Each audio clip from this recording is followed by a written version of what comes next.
Sampai Petronella ngantuk ya memahaminya. Ya bagus lah saya bisa membuat dia ngantuk. Ya kan? Ya. Jadi waktu anak saya itu masih PGTK tuh dia senang saya bercerita. Sekarang dia udah kelas 2 ya. Pak cerita Pak tentang kancil dengan buaya, saya cerita ya kan. Padahal ngarang-ngarang saya. Tapi dasarnya saya diajarkan mama saya dulu. Ya. Ngarang? Enggak lah, ada dasarnya. Kamu mau mengarang bagaimana ada dasarnya? Kamu cerita tentang Yunus di perut ikan. Enggak pernah baca kitab Nabi Yunus. Enggak pernah baca cerita kitab suci. Oh ya kan? Oh Nabi Yunus itu ditelan 7 hari. Kan salah. Itu diingat oleh yang kamu ajarkan. Hati-hati bina iman anak, kalau kamu salah menyampaikannya, kamu akan diingat. Menurut guru sekolah minggu saya dulu itu, kalau tidak salah Yunus itu ditelan ikan selama 1 bulan. Dia akan ingat. Sama seperti kalau kalian mengajar sekolah minggu atau bina iman anak, malaikat itu bersayap. Kan akhirnya kalian menganggap malaikat bersayap karena waktu di gua Natal bersayap, di situ bersayap. Padahal yang bersayap itu, kata sayap itu sebenarnya mau menggambarkan bahwa malaikat itu bisa berwujud apapun. Mau dia pribadi manusia, mau dia misalnya binatang, mau dia berupa buruk. Kau pernah baca ya, malaikatnya berupa buruk. Rupanya sangat buruk, sangat menakutkan. Orang pikir iblis tapi malaikat. Ingat kan? Iblis itu malaikat jahat. Tapi ini ada malaikat baik tapi buruk dia. Dia bisa berupa apa saja. Nah, kembali pertanyaan tadi dia, ya kan? Tentang eksorsisme. Eksorsisme ini kan memang di gereja Katolik itu ada tradisi atau ritual untuk pengusiran setan atau pengusiran iblis kepada seseorang yang telah dibaptis. Telah dibaptis ya. Dia mendapat gangguan. Nah, kalau kalian baca atau nonton Eksorsis di filmnya tuh, ya. Jadi kalau, tapi hati-hati film itu apakah sudah ada nihil obstat, ya, atau imprimatur. Kalau kalian baca buku, itu ada yang disebut imprimatur dengan nihil obstatnya, ya. Nah, balik lagi ke interaksi sosial budaya dasar ini atau interaksi sosial dasar ini. Sekarang kalian mengalami fase namanya fase stres karena udah menghadapi ujian mid pertama. Fase stres itu diakibatkan karena ya kalian tidak mempersiapkan beberapa bulan ini dengan baik. Menganggap situasi kuliah itu sama seperti orang belajar di ya SMP atau SMA. Gampang nanti ada remedial. Tidak ada. Remedial itu dilakukan kalau dosennya menganggap penting. Atau ada tidak remedial di sini? Akan tergantung dosen. Kan kembali lagi. Nah di situ penting untuk memahami itu. Ada yang ngantuk tapi waktu panas ngantuk juga, waktu dingin ngantuk juga kan. Ruangannya mewah seperti ini, ya kedap suara sulit, ya kan. Nah itu. Baik, sampai di sini ada yang bertanya? Saya suka pertanyaan daripada saya mengomel di sini. Bertanya?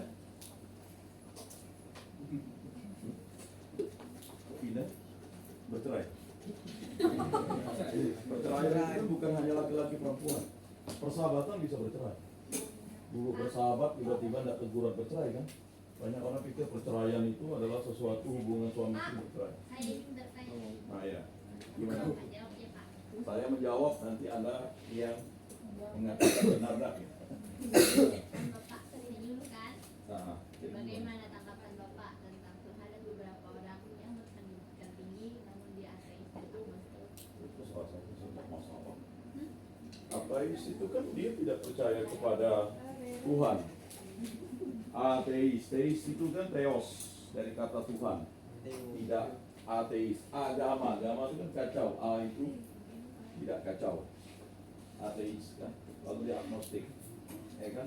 Awalnya dia percaya Tuhan, lama-lama dia ya kan?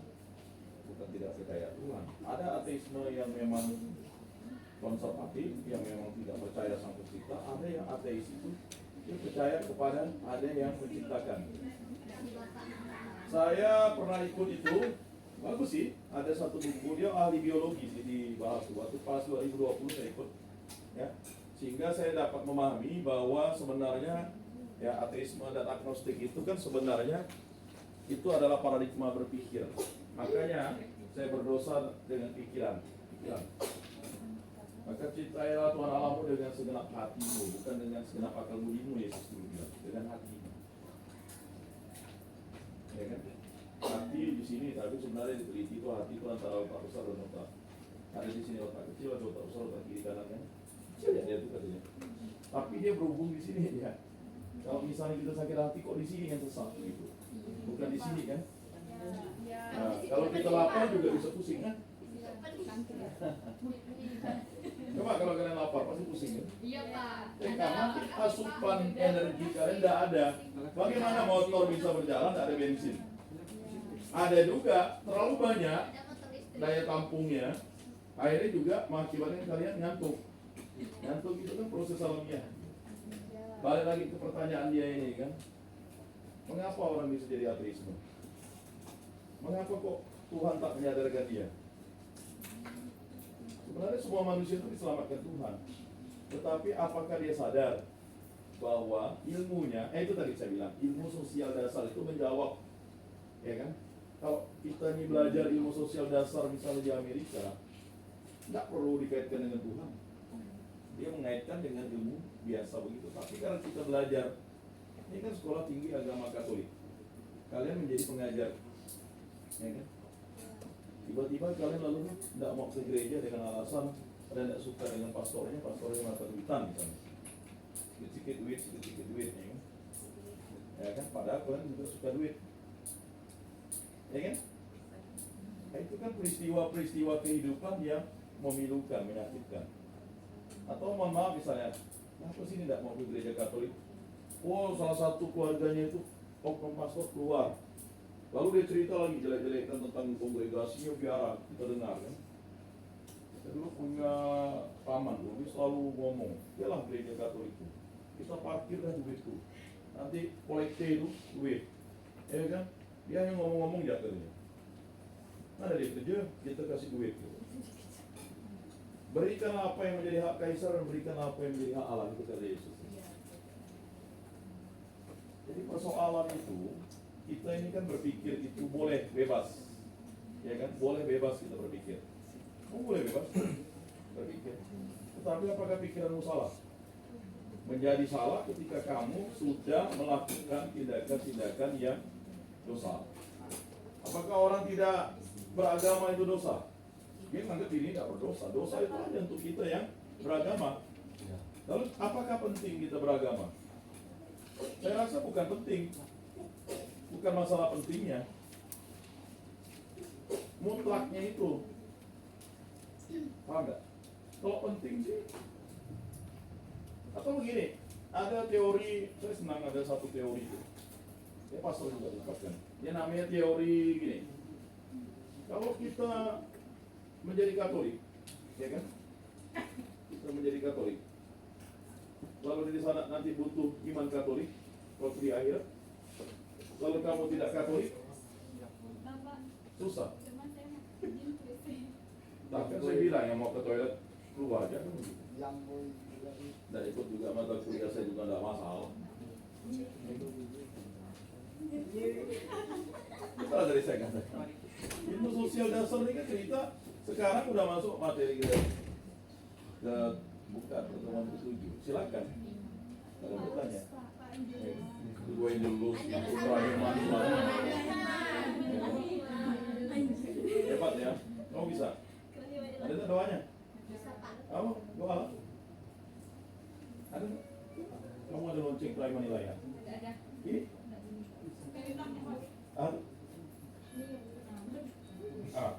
Doa, buka itu, buka.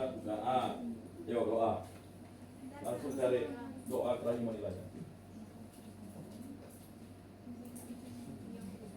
Pak, saya pimpinnya Pak. Silakan. Teman-teman, marilah kita berdoa firman. Kita akan dengar-dengar Yesus Kristus dalam dan pikiran Roh Kudus. Amin. Yesus, Engkau telah wafat, namun sumber kerahiman telah memancar bagi jiwa-jiwa dan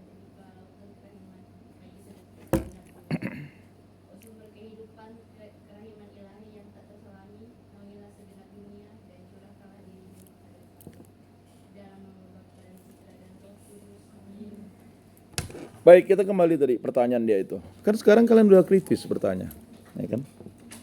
Tinggal kalian jelaskan tadi ateisme dan agnostik ya.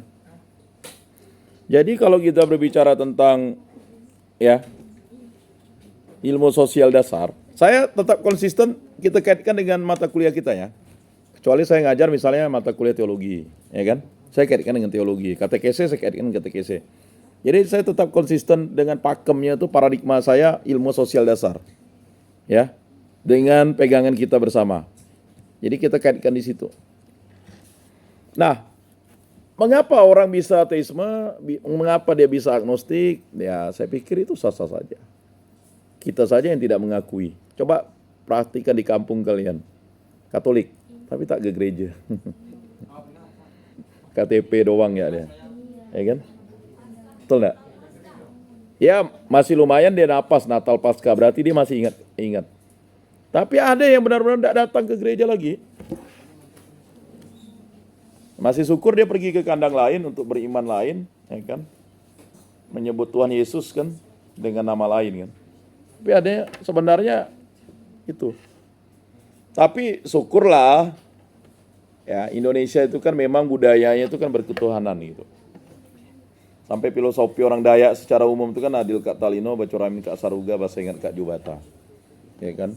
Itu kan dia itu kan sebenarnya ilmu sosial dasar, Pak. Adil kak talino.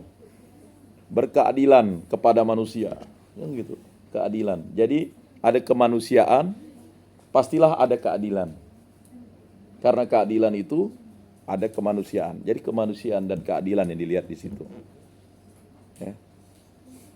Bacuramin kak saruga. Jadi perilaku kita itu selalu, ya bisa juga sih orang bilang bercermin, tapi perilaku kita itu selalu mewujudkan yang namanya kebaikan Allah, kerajaan Allah. Saruga itu kan pastilah tempat Allah tinggal. Ya kan? Lalu bahasa ingat kak jubata. Ya kan? Ya saya ingat itu napas karena kehidupan itu diberikan oleh Tuhan. Ya. Kalau misalnya punya orang Bekati misalnya, ya kan, Agun Kak Batu Ampar. Jadi kalau Agun Kak Batu Ampar itu filosofinya itu kita berdiri itu sejajar, keadilan. Batu Ampar itu adalah tempat yang datar. Jadi berkeadilan. Manusia itu berkeadilan. Maka disebut Agun Kak Batu Ampar. Ya. Lalu dia bilang Baram panyut kak utah tanggang ya, baram paut ya. Baram paut ada juga yang dia bilang baram ya. Baram paut itu berpegang kepada ukah. Ukah itu ya, kalau kalian tahu itu semacam tali dari dahan yang kuat. Ya kan, tangak. Tangak itu ya, dia bisa memberikan kehidupan di situ. Lalu ya kan, Bapa Maka Sangkaro. Nah, memang ada yang berbilang Sangkaro, ya kan? Nah, ya makanya belajarlah. Bapa Ma itu kan berdoa kepada Tuhan, Sangkaro. Kan ada lagu Pama Jubata kan? Nah, ya ada bahasa yang sama, ada bahasa yang berbeda tadi.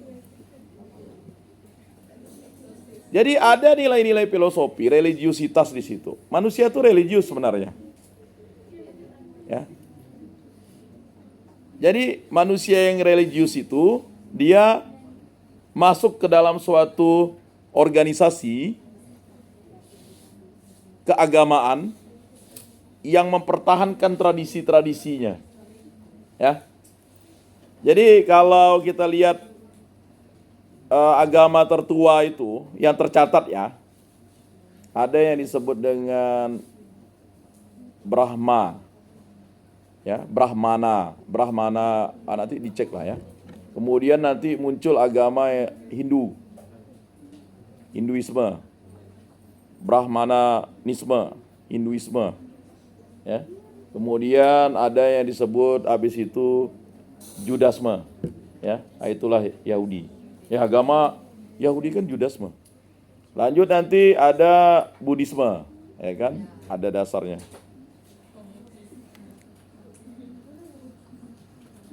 Ya, nanti ada Konfusiisme ya kan sebelumnya. Ada.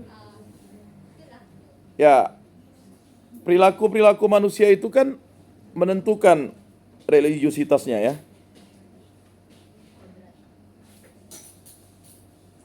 Sekarang adakah yang bisa menggambarkan orang apa